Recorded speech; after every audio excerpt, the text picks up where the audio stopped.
Hey guys, how are you? And yes, I'm internally rotated on my right shoulder. So this is kind of like a special edition because I'm going to release the bicep openers, right? And before I do this, I need to explain the principle behind the bicep opener. Otherwise, you guys are going to miss, if you miss the point on this, what is the principles of it, what is it based on, you're going to do the movement incorrectly, and you're not going to get what you should get out of it, which is really a great movement. So in order to explain this, I want to go over something I figured out last Tuesday. This is, where are we, Wednesday? Monday, actually, I figured out something about external rotation of the humerus. So, so first, this is a long head of the bicep, hooking up in the AC joint. This is a short head, right? So I'm going to go back to the principle, that a weak muscle is a short muscle, right?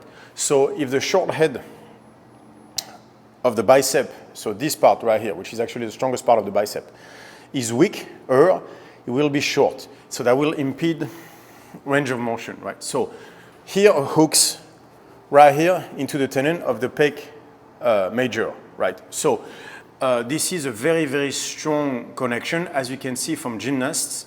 I'll put a picture right now of it.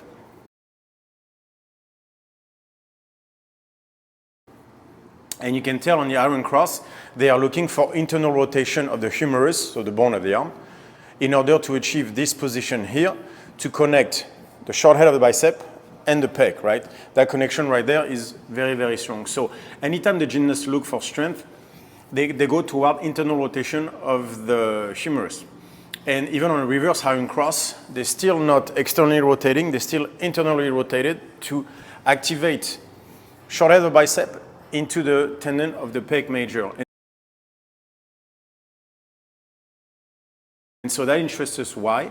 Because a lot of time in Olympic weightlifting, it's being taught to externally rotate here. And actually, I think that's a major mistake.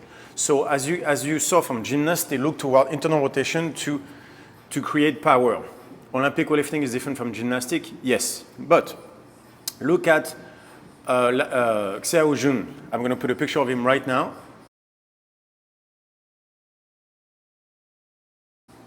Then I'm going to put another picture of him right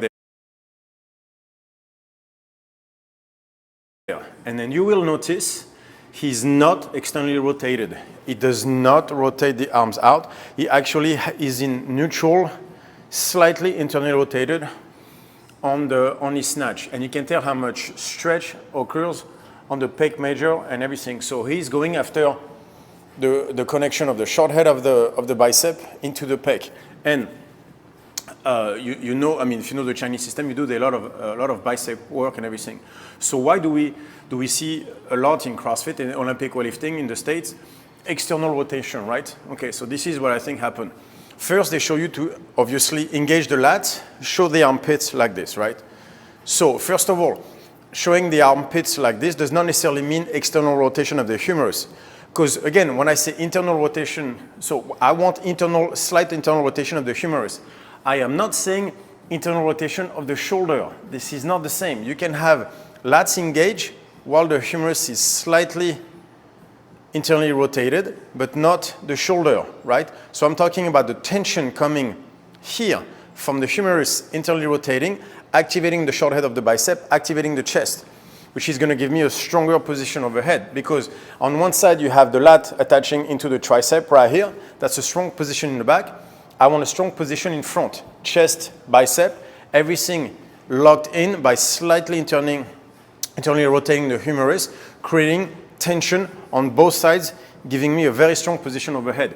If you have carried a yoke overhead, the first time you lift the weight overhead, you are not externally rotated, you are internally rotated, right? Or at least let's say neutral, but certainly you do not externally rotate when you take that weight, the yoke off the floor. Why? Because you need to use the chest as much as the back on both sides in order to not default to a weaker position.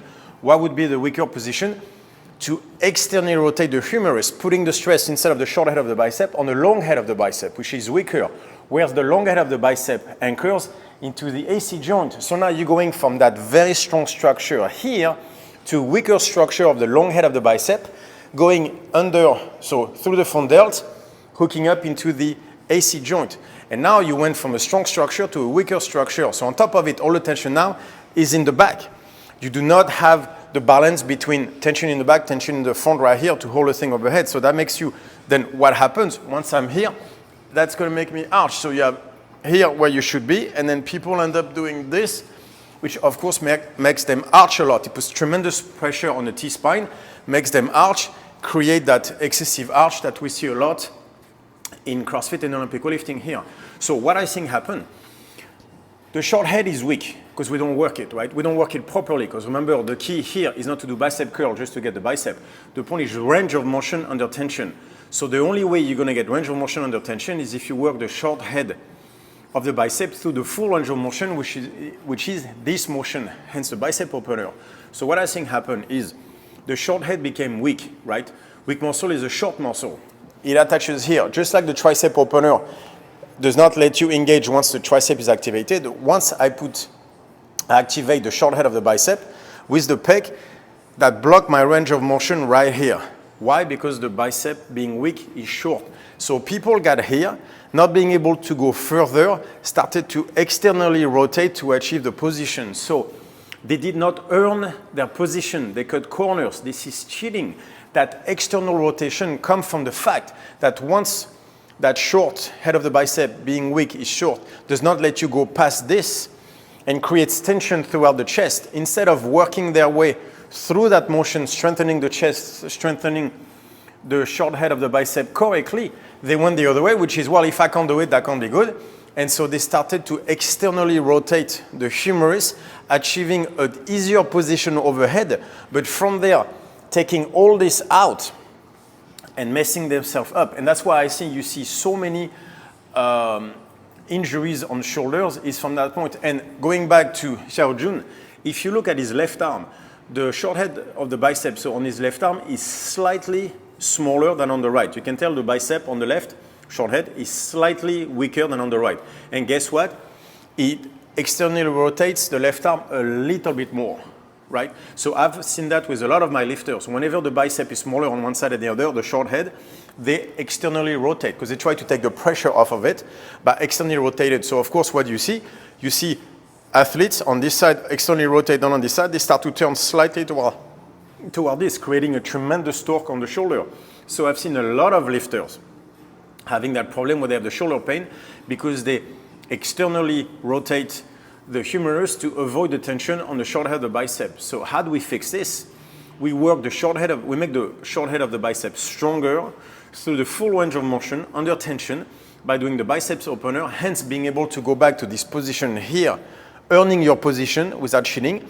Then the chest out of this will get stronger, and then we'll get the true range of motion instead of cutting corners and not earning our positions. So that's the thing. So look at lifters. You will see that when the bicep is weak, they externally rotate, and that either creates a turn or that creates tremendous shoulder problem. I actually have a bunch of even high-level lifters where you can see one arm turning versus the other, and you can tell the size of the bicep on that case matter. So in order to fix this, we're going to strengthen the short head of the bicep. But what I want from this exercise, the biceps opener, therefore, is internal rotation of the humerus, right? So I'm not talking about rotating the shoulder. I'm talking about internal rotation here, not there, here, right? So this is what the movement is going to be. I'm going to want you guys to focus on not externally rotating. When you're going to do, because you're going to lay down, do the full range of motion, you're not going to do this, like this. You're going to stay in, activating the chest and making sure the short head of the bicep is going to work through the full range of motion while the humerus is slightly internally rotated and the chest is activated. Hence, when you go overhead, you will have both points of pressure. Here, strong part of the structure. Right here, strong part of the structure on both sides of the shoulder, holding the weight up together. No external rotation, okay? So here's the bicep opener. So this is the bicep opener. So what I'm looking here is 5 curls, palms facing up. 4, 5. Then I'm going to switch to 5 curls, thumbs facing up, so in a neutral position, right now. So I keep curling. There we go. Now 5 curls, thumbs facing up instead of palms facing up. So same thing, I am keeping a nice internal rotation. Then I'm going to switch to 5 raises, palms facing up, keeping my arms straight as much as I can anyway. Then I'm going to switch to 5 raises, thumbs facing up in neutral.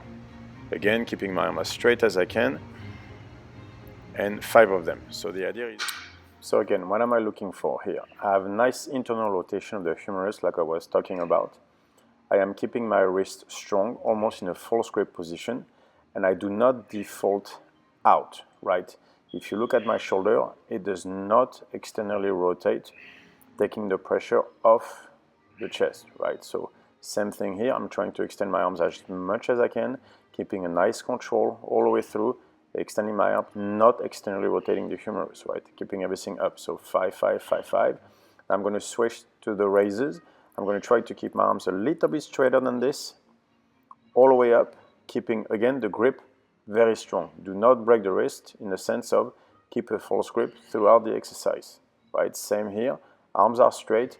I am not externally rotating, keeping my elbows turned in. Also, I am showing you my range of motion on this exercise. That doesn't mean it's yours.